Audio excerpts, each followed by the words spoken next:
We have tulips.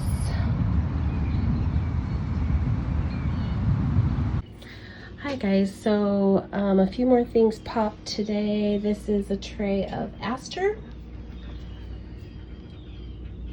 And then we had I had a mixed tray, which I know I told you never to do, but I had such a few amount of these things I was growing, I did a mixed tray. So we've got the the golden marguerite up here, and it looks great. I had really good germination on that.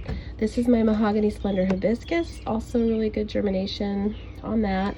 And then this African sunset black-eyed Susan vine has not germinated yet, but I'd rather have this stuff uncovered and risk losing that, because this is just for my landscape, just for fun. So if it doesn't come up, it's not the end of the world.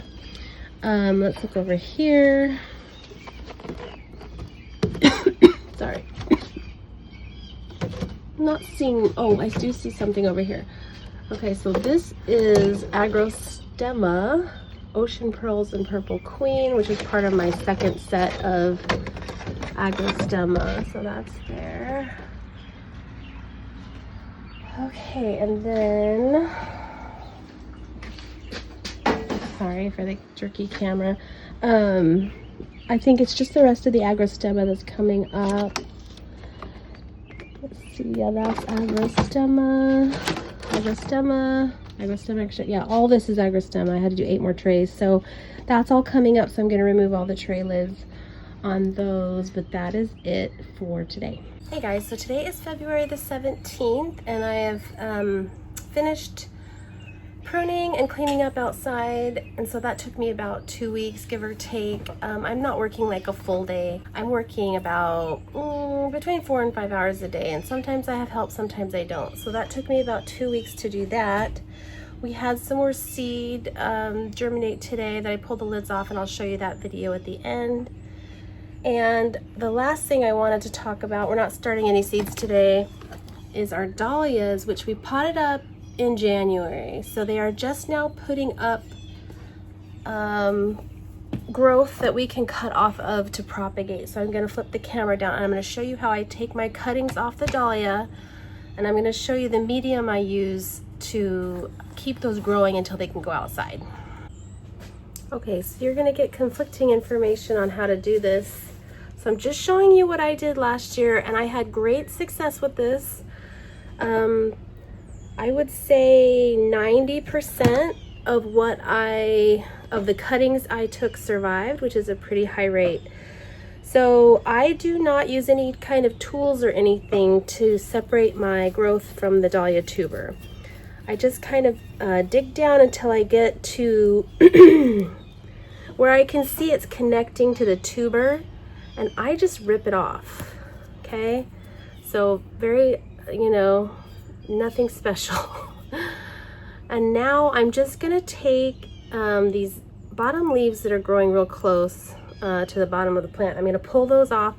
I'm also gonna pull the next set of leaves, because we're gonna put this into these foam blocks that you see over here, and we don't want those leaves to be down in that foam block.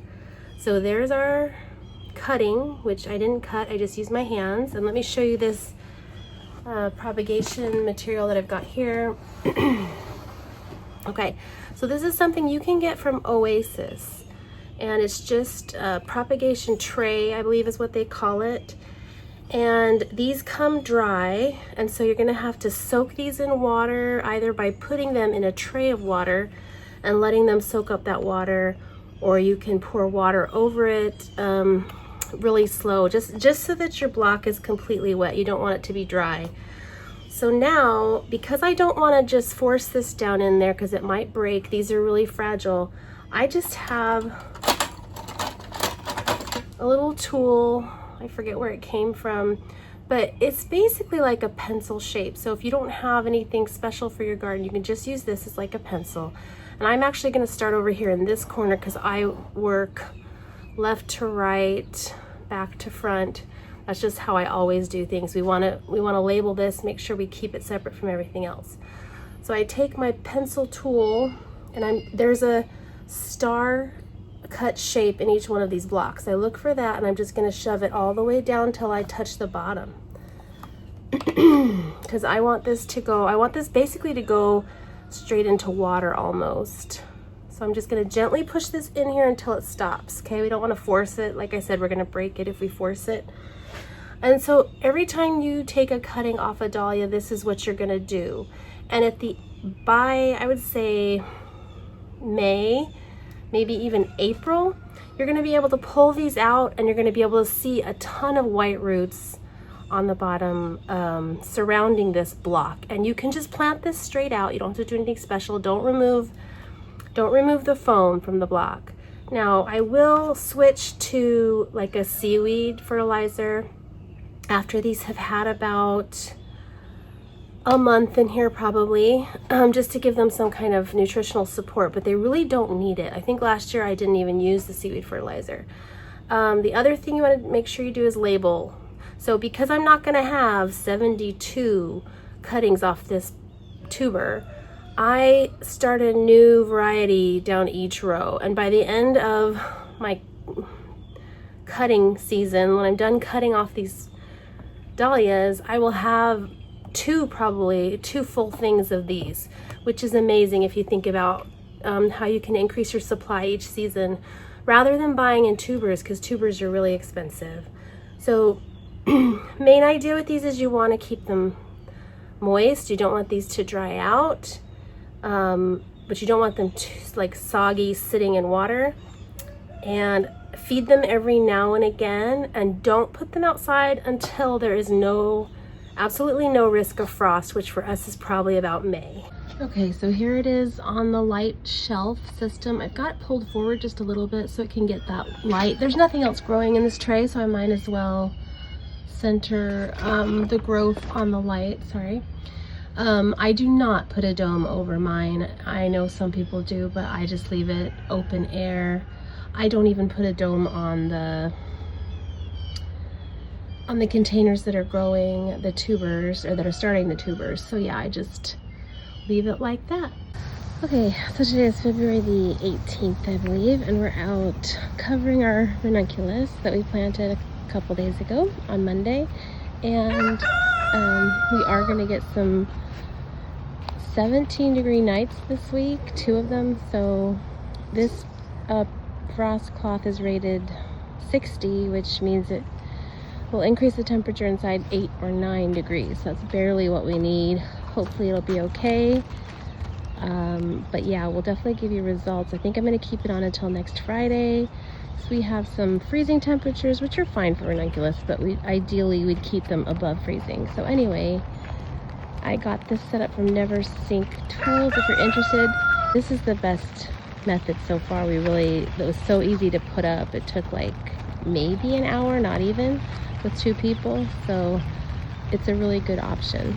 Okay, so today's the 18th, and we have germination on our next round of Ami that we sowed this last round. We also have germination on our yarrow, and we have germination on one variety of phlox. So not all the phlox are up yet. That's what that looks like. The things that haven't come up yet since the last round are all the rest of the phlox. A lot of the aster still hasn't come up. I think I just have the one variety that I told you about last time. And let's see what else is not up yet. My mountain mint I can see it. It's tiny, tiny, tiny, so I'm gonna give it one more day. The gomphrena also is kind of working its way into germination, so I'm gonna leave the lid on that for a little bit as well. And the last thing that has not germinated is the rudbeckia. So those shouldn't take much longer, but just about everything has germinated or will germinate by tomorrow. I think the only thing that's going to give me trouble is the phlox. So just hang in there, keep those lids on. If yours hasn't germinated yet, don't panic. Some things just take a little longer than others.